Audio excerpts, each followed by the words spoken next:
Good evening guys, RealBiotSavart here with another placement match. This was my final placement match on the ranked ladder games. This was a PvZ on this map, which name I don't remember. This is a fairly large map with easy access expansions, although there's a two-way entry to the base unless you kill these rocks here. My strategy was to go for some sort of adept into air build and with really fast expansion. Already sending my not sending the prop to scout, but build gateway on the ramp. This is my style that I use since actually Wings of Liberty. I've been using against the Zerg players that I always place my gateway here and a cyber here, so there's only a 1 unit gap so that Zerglings doesn't get in. Zerg player is going for hatchery before pool, and now he's planting the pool. And I'm going double gas with 2 guys on each. Total of 4, and luckily I see his overlord and I know that he is on the top left corner. He's sending his scout on the wrong way, but he should cancel this queue and come home or go to the corner. I think he's going for the corner. Yes, he is. Nothing too exciting happening here.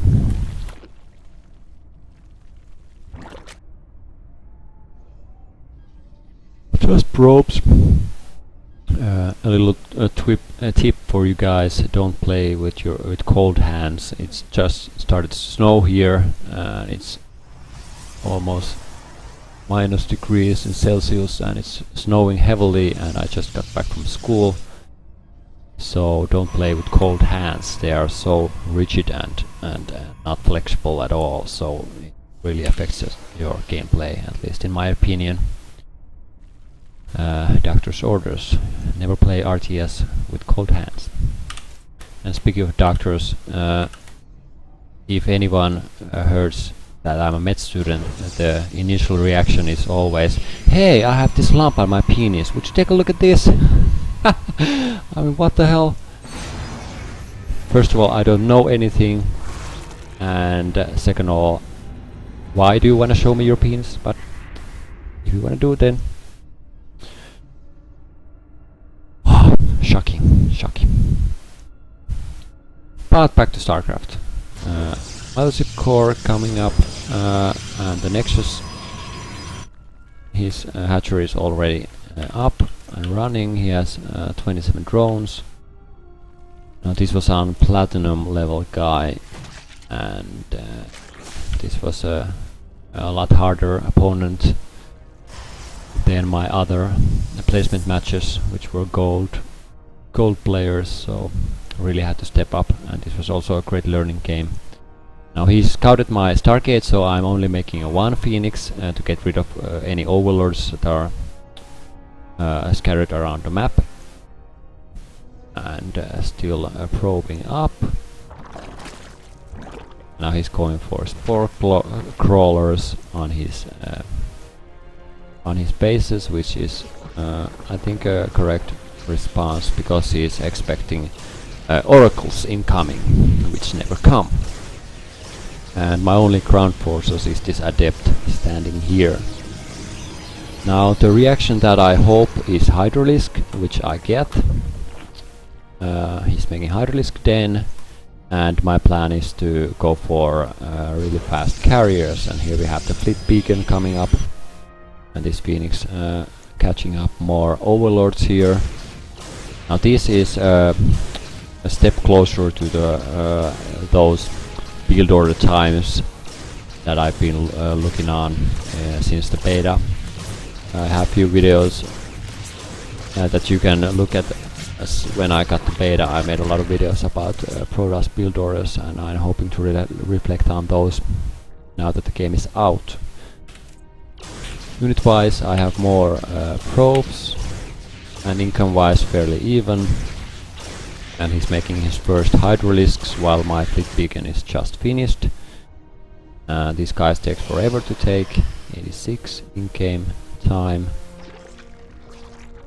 Now a little action here, but I got to snipe this Overlord. I think this is a great kill count, 3 Overlords with 1 Phoenix. And his supply blocked, which is great. He's going for Roach and Hydra play, getting all the upgrades. And I'm adding more gateways. A full saturation on 4 geysers and double Stargate carrier production. And you should always get this Graviton Catapult when playing with carriers. Still no ground units except this one sentry. So this is kind of heavily favors if the Zerg doesn't push early on. But still it could be quite risky to go for this kind of build. Zerg is going for a third. I don't have any hurry to get the third base until I have 4 carriers. And now that I have 4 carriers in the queue, to about to finish, I start adding more gateways. And what I want to do against the Hydra, which I just scouted here, is to go for Adept ground army, because Adept can take on Hydralisk one-on-one without upgrades. So it's a pretty cost efficient trade unit, since it does this extra damage to light. 23 damage. Now here gateway, unfortunately this probe got stuck here. These are these Diamond League, Platinum League mistakes. Ah, never mind. 40 probes. Still could make a couple more. And start ready to take my third. And this is another mistake that I made, that I let his creep tumors got this far. You really should, since I even had the one Void Ray, to just scout around the edges and stop the creep tumors from coming. Now here comes his attack. Let's take rid of these and see how this works out. Not that great reaction from my part. At least I got the got these Guardian shields up. Now he's focusing the spawn carrier, which he gets. But I don't know, this was quite poor attack on his behalf. He lost way more. Well, not that bad actually. He got 2 carriers. But this macro is suffering from this. Not making anything at the moment. And army wise, I have much bigger army. So that actually wasn't quite good attack, and now he realized that he's in a kind of trouble, so his transition is Spire, which is correct.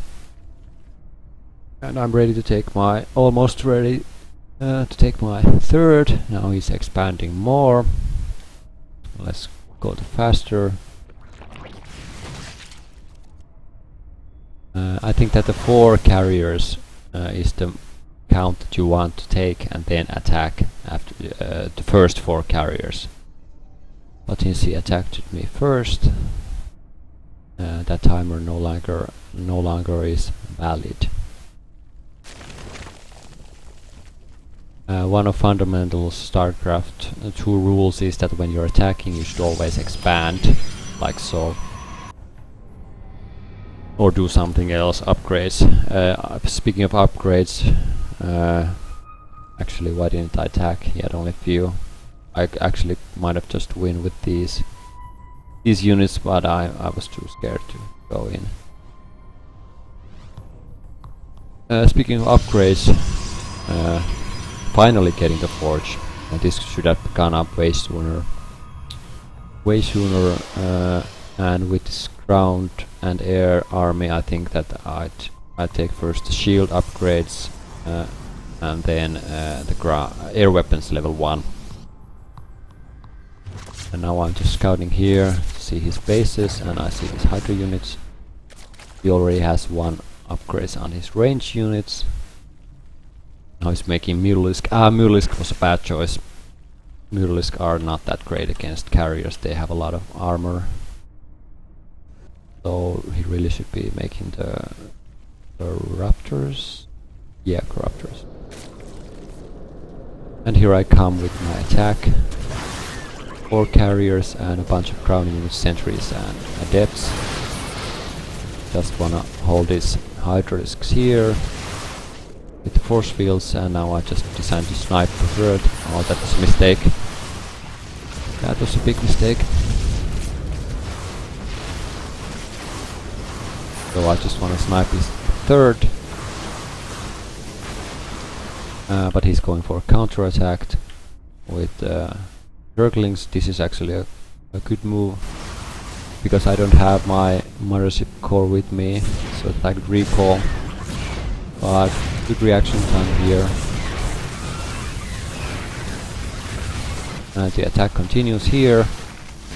And even with my split forces I was able to push back his Hydras. Meanwhile he's splitting up his Zerglings. Oh, he's sending more Zerglings. Okay. But I'm now sniping his second hatchery. And now his income is dropping. But this was a great move. And I have no guys on the ramp.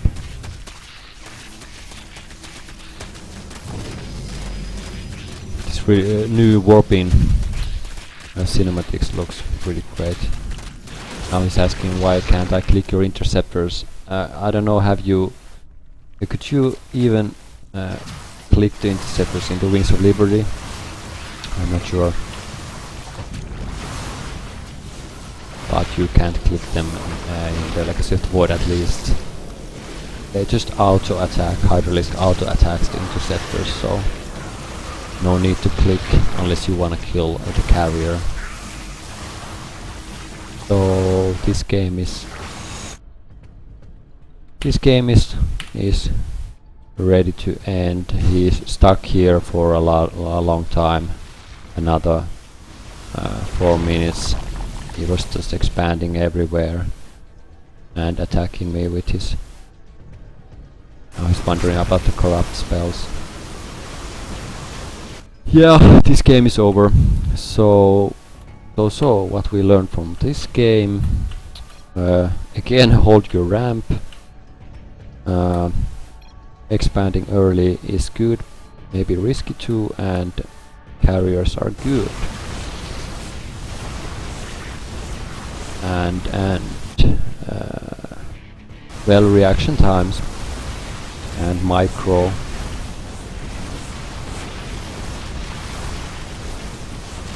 Micro is important. So let's end this, and now we got our placement matches done, and we got to platinum.